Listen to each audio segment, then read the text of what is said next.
गति से संबंधित इंपॉर्टेंट परिभाषाएं समझाएंगे। तो पूरी जानकारी के लिए मेरा पूरा वीडियो लास्ट तक देखिए, और यदि अभी तक हमारे चैनल को सब्सक्राइब ना किया हो तो सब्सक्राइब जरूर कर लीजिए।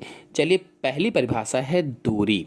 तो गतिमान वस्तु द्वारा किसी समय में तय किए गए पथ की लंबाई को उस वस्तु द्वारा चली गई दूरी कहते हैं।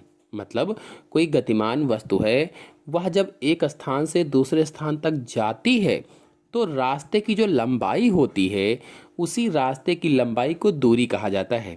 जैसे यहाँ गतिमान कार चल रही है, यहाँ से चली और यहाँ पर आ गई, तो यहाँ से यहाँ तक की रास्ते की जो लंबाई है उसे ही दूरी कहा जाता है, और दूरी बराबर चाल गुणे समय होता है। फिर दूसरी परिभाषा है विस्थापन। तो वस्तु की अंतिम और प्रारंभिक स्थितियों के बीच के अंतर को वस्तु का विस्थापन कहा जाता है। क्या कहा गया है? वस्तु की अंतिम और प्रारंभिक स्थितियों के बीच के अंतर को विस्थापन कहते हैं। तो देखिए, इस चित्र में देखिए, ये दूरी यहाँ से यहाँ तक थी, तो वस्तु की अंतिम और प्रारंभिक स्थिति ये हुई, अंतिम स्थिति ये हुई, तो कहा गया है इनके बीच के अंतर को वस्तु का विस्थापन कहा जाता है। तो सीधी रेखा खींच दीजिए, इसे ही विस्थापन कहते हैं।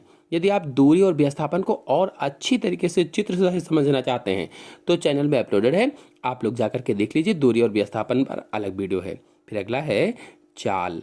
तो एकांक समय में चली गई दूरी को चाल कहते हैं। एकांक समय में जो चली गई दूरी होती है उसे ही चाल कहा जाता है, और चाल बराबर दूरी बटे समय होता है। एक सूत्र क्या है? चाल बराबर दूरी बटे समय। और एसआई पद्धति में चाल का मात्रक मीटर प्रति सेकंड होता है। इसी प्रकार से सेंटीमीटर प्रति सेकंड भी होता है, किलोमीटर प्रति घंटा भी चाल का मात्रक होता है। फिर अगली परिभाषा है वेग। तो किसी वस्तु के एकांक समय में विस्थापन को वस्तु का वेग कहते हैं। मतलब कोई वस्तु है, एकांक समय अंतराल में जितनी विस्थापित होती है उसे ही उस वस्तु का वेग कहा जाता है, और वेग बराबर विस्थापन बटे समय अंतराल होता है, यानी विस्थापन बटे समय होता है। एसआई प्रणाली में इसका मात्रक मीटर प्रति सेकंड होता है। इसी प्रकार से सेंटीमीटर प्रति सेकंड भी होता है, किलोमीटर प्रति घंटा भी होता है। फिर अगली परिभाषा है त्वरण। तो किसी वस्तु के वेग परिवर्तन की दर को उस वस्तु का त्वरण कहा जाता है।